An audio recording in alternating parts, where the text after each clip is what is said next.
I've shot a handful of music videos over the years, but this is the first punk rock video I've done, and it was an absolute blast to do fully handheld. I'm gonna break down exactly how I did it so you can hopefully learn a few cool techniques for yourself. My good friend Jonathan is the drummer in a band called the Last Gatsby, and they've been sitting on a song for a while now that they wanted to release. I loved the song and wanted to shoot it, but they had a very small budget. And after some negotiations, we landed on me basically doing it at cost because he's my friend and I wanted to make a punk rock music video. It probably ended up costing me money when you consider all the editing time it took, the gear that I bought, and the crew that I paid. But sometimes you do projects because you're passionate about it, or it can lead to the next paying project. Now, once we booked the location, we took the time to actually go down there and scout it out. And this is huge because it allows you to really plan things out before the shoot day. Now, you won't always be able to just go to locations beforehand. Sometimes you'll have to just work off of whatever photos or videos they have. But if you can do it, you should. Sometimes they call this a tech scout because it allows gaffing and electric to figure out what they need to bring on shoot day and where they can plug in equipment. Let's talk about Previs. First, I watched a bunch of music videos that the client sent me as examples of what they might want. And ultimately, our video looked very different and had its own uniqueness, but it got me in the headspace of what they were thinking in terms of the look, feel, and vibe. Instead of creating a full mood board or storyboard of the music video, I decided to do something I've never done before: create a proxy music video. While scouting the location, I took a bunch of shots with my FX3, and this taught me so much about how we'd shoot it. Originally, I wanted to film it on anamorphic lenses, so I did a lens test with the 35 and 50mm Greatjoy lenses, now Blazar lenses. But I found out a few things by doing this. One, it actually showed too much of the location when I wanted to crop out the left and right of many of the setups because each vignette had a lot of crowded and cluttered things on the side. I also realized that fully manual lenses were not going to be the best choice because I planned to keep the camera moving the whole time, making it very difficult to accurately pull focus. And I couldn't afford to hire a dedicated focus puller for this shoot. So instead, we had to rely on really good autofocus. This helped me land on the right gear to use, which I'll fully dive into later in this video. Once I had a handful of screen tests from our scouting, I decided to actually fully cut together a proxy music video with these crappy unlit shots and mix in B-roll from Envato Elements and even Adobe stock with just watermarks and all. This allowed me to get a very good idea about what shots I needed to get and how each of the different shots would play and cut together. This is not something I normally would do, but spending a few hours doing this exercise really helped me get the exact vision in my head for shoot day. I cautiously shared it with Jonathan so he could tell me if this matched the basic vision he had in his mind. I would be very cautious about doing this with clients because they may think this is the best the final video is going to look. But you just have to reassure them that this is strictly pre-viz. All right, now let's talk about perhaps everyone's favorite topic, the gear. I shot this on the best camera available to me, my Sony FX6. Now, you don't need a camera like this. If you have an iPhone, shoot on that. Just use the best camera you have access to. Now, I chose the FX6 over the FX3 for a few reasons, but mainly because of the ergonomics and weight when shooting handheld. Now, if I had decided to use the FX3, I could have fully rigged it out and got similar results. I had the whole camera wrapped in the Tilta FX6 cage, and I used the Atomos Ninja 5 as an external monitor recording in ProRes. I also used the small rig V-mount batteries to get all-day battery life on set. We also used the Hollyland Mars 400S Pro to transmit the video feed back to a client monitor.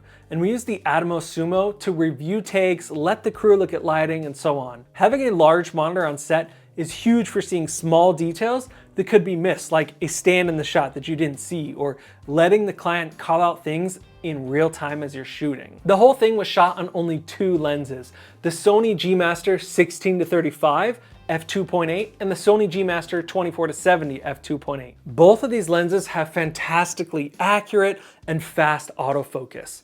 Now, these lenses are a bit too sharp and clinical for the look I wanted, so I knew I wanted to soften them up. In order to do that, I got a mist filter from Polar Pro to use with my Basecamp matte box.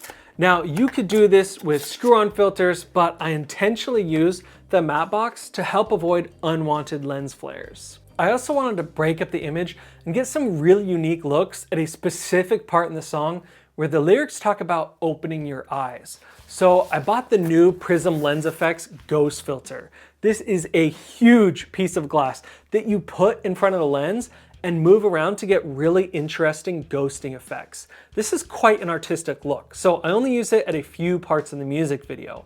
And anytime you're using effects like this, you want to be tasteful about it and not overdo the whole music video with them. Because I shot the whole thing handheld, I didn't even bother to bring a tripod or slider.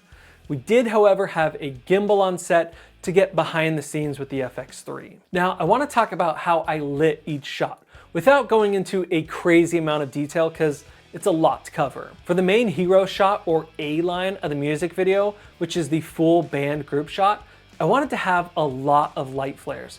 So we positioned two ETC Source 4 Lecos behind the band pointing towards the camera. And these lights were set up to often ping the lens and create dramatic lens flares and also help outline each of the musicians, separating them off of the dark brick wall behind them. For the main key light, we used an LED light and passed it through a 4x4 diffusion. This helps soften the image and light everyone generally so they weren't in complete darkness. And we put this about 45 degrees off to the side to provide a nice light wrap and shadow on one side of the face. To help add texture and really give it that cinematic look and feel of a music video, you've got to have fog or haze. Now, I've owned a fog machine for years, but they tend to be more heavy and cloud looking, and what I wanted was a light, hazy look. So I bought a new Chevette DJ Hurricane Haze 2 machine. However, I will say that the fog versus haze, they look pretty similar to me. Both still need to be broken up by wafting the atmosphere around so it just evenly spreads out and doesn't look like smoke clouds. Let's look at one of my favorite setups next. In this shot, there was a fan up on the wall that I knew I wanted to shoot a light through and get a classic Hollywood Blade Runner look. So instead of just relying on sunlight, which was too ambient, we set up a spotlight outside the fan and blasted it directly through. This created a very cool effect with the haze, highlighting the shafts of light as the fan spun. I knew this was something I wanted to do, but if I had just shown up to shoot, we probably would have totally overlooked this lighting setup. Now let's look at another interesting setup. We used the white cyc wall in the studio as our second main setup for the whole band. However, just filming on a plain white wall looked way too crisp and clean when cut together with the brick background footage, which we knew this from the proxy music video I cut earlier. So I decided to use two Nanlite Pavo tubes in RGB mode, set to blue to add a splash of color to the background. I then used another basic key light set off about 45 degrees. Now, to add even more dynamic lighting, we put a Source 4 light on a C-stand and cut in the blades so it would create a very tall, thin strip of light. Then we had our gaffer rotate the light back and forth through the whole take. And this made for a really energetic shot and was a cheap way to add production value. This is a little trick I saw in a Buff Nerds music video and wanted to try it out for myself. One other unique lighting setup was the office. For this, we blasted an LED panel through the door that we just left a crack open to shine on him and work as a backlight. And I intentionally didn't use any key light or fill light on his face because I wanted it to be rather dark and dramatic and silhouetted. I moved an old desk lamp into the background to be a practical light and added some haze, of course. There were a ton of other lighting setups we did, but these were some of the more complex ones that I thought were worth sharing. I decided to go fully handheld to ensure that the camera was always moving and the energy stayed high. Now, this is a bit of a risk because you could end up with shaky, unusable footage, especially since there's no IBIS in the FX6. I knew that creatively, if we had really smooth shots on a gimbal or slider, it just wouldn't match the gritty feeling of the song.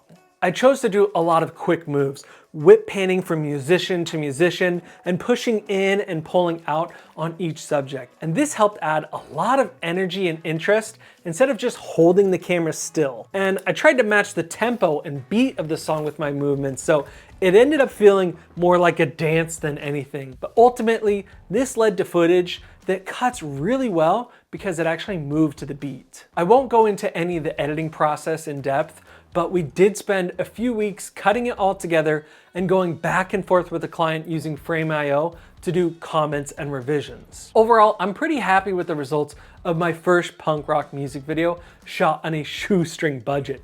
Of course, there's always things that I'd change after the fact, but done is better than perfect. You can watch the full music video linked here. And if you want to pick up any of the gear I talked about in this video, it's all linked below. All right, guys, I'll see you in the next video.